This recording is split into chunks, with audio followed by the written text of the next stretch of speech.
আজকে যে টপিকটা আমি আলোচনা করব সেটা অত্যন্ত গুরুত্বপূর্ণ। দেখুন, সদ্য বাংলাদেশের প্রাক্তন প্রধানমন্ত্রী শেখ হাসিনা তিনি বাধ্য হয়ে পদত্যাগ করেছেন এবং দেশ ছেড়েছেন।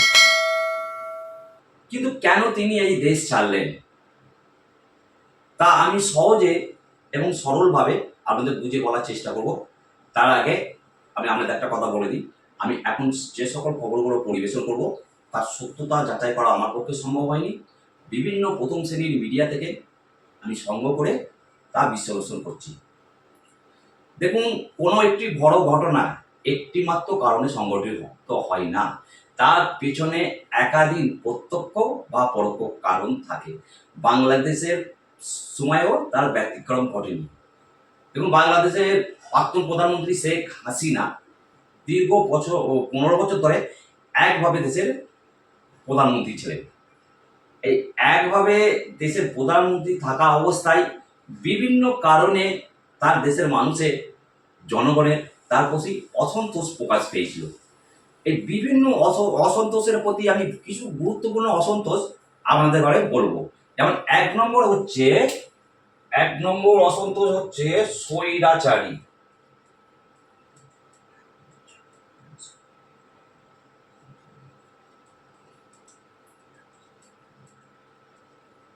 স্বৈরাচারীর মনোভাব। দেখুন, হাসিনা যখন 15 বছর ধরে একভাবে ক্ষমতায় আছে, তখন তার মধ্যে ওই দেশের জনগণের যেটা উদ্দেশ্য, তার মধ্যে একটা স্বৈরাচারী মনোভাব তৈরি হয়েছিল। তিনি জনগণের কোনো কথাকে গুরুত্ব দিতেন না এবং নিজের মতকেই প্রতিফলন করতেন। এটা ছিল 1 নম্বর পয়েন্ট, যে স্বৈরাচারী মনোভাব, একভাবে ক্ষমতায় ছিলেন, সেই জন্য স্বৈরাচারী একটা মনোভাব তৈরি হয়েছিল। এইটা একটা বাংলাদেশের জনগণের তার প্রতি বিদ্বেষ তৈরি হয়েছিল। 2 নম্বর আরেকটি কারণ হচ্ছে বিরোধীদের জেলবন্দি। বাংলাদেশের জনগণের তার প্রতি অসন্তোষের আরেকটি কারণ হচ্ছে তাদের বক্তব্য যে শেখ হাসিনা বিরোধী দলেদের, বিশেষ করে বিএনপি এবং জামাতের মধ্যে যারা তাদের আওয়ামী লীগের প্রতিবন্ধী, তাদের মেন নেতাদের জেলবন্দি করে রাখতে। এটা বাংলাদেশের জনগণের একটি তার প্রতি ক্ষোভ ছিল। আর একটি থার্ড যেটা আপনার হচ্ছে অসন্তোষের কারণ, সেটা হচ্ছে ভোট হতে না দেয়া। দেখুন, এটা বিভিন্ন সংবাদ মাধ্যম প্রচার করে যে বাংলাদেশে ঠিক মতো গণতন্ত্র প্রকাশ পায়নি। অনেক ক্ষেত্রে বলে যে রাত্রি ভোট হয়ে গেছে, আগামী কালের ভোট গতকালই আজকেই হয়ে গেছে। এ নিয়ে আমেরিকাও অসন্তোষ প্রকাশ করেছিল এবং আমেরিকাও বলেছিল যে বাংলাদেশের ভোটের স্বচ্ছতা প্রকাশ করতে হবে, এবং আমেরিকা প্রতিনিধি দলও বাংলাদেশে এসেছিলেন। তাহলে এই সকল কারণগুলি, মোটামুটি অনেকগুলি কারণের মধ্যে মেন কারণগুলি বাংলাদেশের জনগণের যে শেখ হাসিনার প্রতি অসন্তোষ, অনেকগুলি কারণের মধ্যে মেন কারণগুলি আমি মোটামুটি বলে দিলাম। স্বৈরাচারী মনোভাব, বিরোধীদের জলবন্দি, বিরোধী নেত্রীদের, বিশেষ করে যারা বিরোধী ছিল বিএনপি এবং জামাতের নেতাদের জেলবন্দি করে দেয়া, এবং ভোট হতে না দেয়া, এইগুলো ছিল মেন কারণ। এর মধ্যে আমাদের বলি, গত 6 মাস ধরে কোটাই ইস্যু নিয়ে ছাত্রদের একটা আন্দোলন শুরু হয়। আন্দোলনটি ছিল চাকরি কোটা সংশোধনের ব্যাপারে। আন্দোলন আস্তে আস্তে তীব্র হতে থাকে, মৃত্যুর সংখ্যাও বাড়তে থাকে।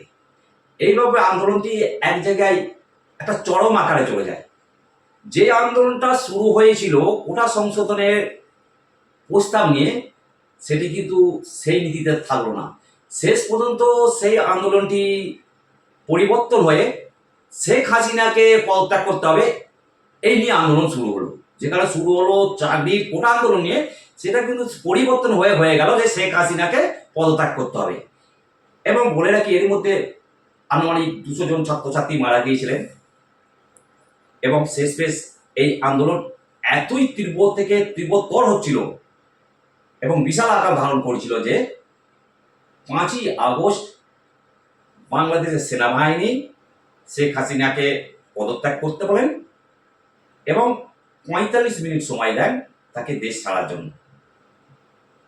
শেখ হাসিনা তার একটা ইচ্ছে ছিল যে শেষে দেশ ছাড়ার আগে তিনি জনগণের উদ্দেশ্যে একটি ভাষণ দেবেন, কিন্তু সেনাপ্রধান বলে যে তিনি ভাষণ দিতে গেলে আন্দোলনকারীরা তার প্রাসাদে ঢুকে পড়তে পারে এবং তার প্রাণনাশের আশঙ্কা হতে পারে। এ নিয়ে তড়িঘড়ি একটি সেনাবাহিনী বিমানে করে তিনি প্রথমে আগরতলা হয়ে দিল্লি হয়ে ভারতের উত্তরপ্রদেশের গাজিয়াবাদের ইন্ডোর বিমানবন্দরে সেই বিমানটি অবতরণ করে তিনি ভারতে থেকে যান এবং এখন পর্যন্ত আছেন। তো মোটামুটি এইটাই ছিল বাংলাদেশের জনবল অসন্তোষের কারণ। এবং শেখ হাসিনা ভারতে এসে কিছুদিন পর তিনি তার মনোভাব কিছু মিডিয়াকে দিয়েছেন।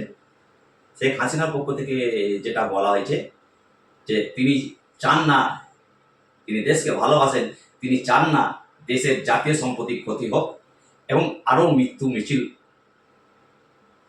বেশি হোক, এটা তিনি চান না। তিনি দেশকে ভালোবাসেন, তাই তিনি ক্ষমতা নাই, তিনি পদত্যাগ করে দেশ ছেড়েছেন। এবং শেখ হাসিনা আরেকটি যে বিস্ফোরক মন্তব্য করেছেন যে তার এই ক্ষমতাচ্যুত করার পেছনে মার্কিন যুক্তরাষ্ট্রের হাত আছে। কেননা এবার আমি লিখে রেখে বোঝাচ্ছি শেখ হাসিনা যেটা মতবাদ করেছিলেন। 1 নম্বর হচ্ছে শেখ হাসিনা, 1 নম্বর হচ্ছে আপনার সেন্ট মার্টিন দ্বীপ।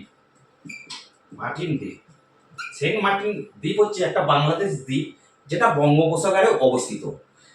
শেখ হাসিনা ক্ষমতায় থাকাকালীন মার্কিন যুক্তরাষ্ট্র এই সেন্ট মার্টিন দ্বীপটাকে হাসিনাকে দিতে বলেছিল, কিন্তু যে কোনো কারণে হয়তো মার্কিন যুক্তরাষ্ট্র সেখানে সেনাঘাঁটি করতো কিংবা অন্য কোনো তাদের পরিকল্পনা ছিল, কিন্তু শেখ হাসিনা সেটা দিতে রাজি হননি।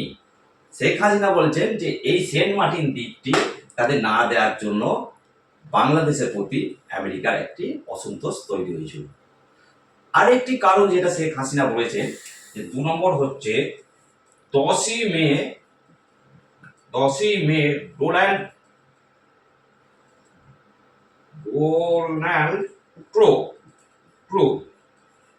ট্রো যখন ছাত্র আন্দোলন চলছিল, তখন 10ই মে ডোনাল্ড ট্রো ইনি হচ্ছে বাংলাদেশের প্রতিনিধি এবং CIA এজেন্ট, তিনি বাংলাদেশে আসেন এবং শেখ হাসিনা যেটা বক্তব্য যে ছাত্র আন্দোলন চলাকালীন তিনি ছাত্রদের উস্কে দেন এবং বিরোধীদের সঙ্গে তিনি আলোচনা করে তিনি শেখ হাসিনাকে ক্ষমতাচ্যুত করার পরিকল্পনা করেন।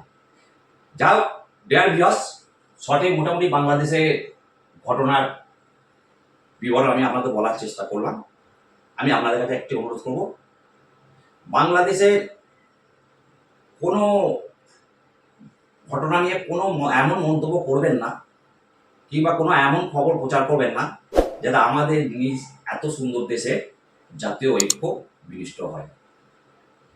ডিয়ার ভিউয়ার্স, আমি আশা করব আপনারা আমার এই চ্যানেলটিকে সাবস্ক্রাইব করবেন, লাইক এবং কমেন্ট করতে ভুলবেন না।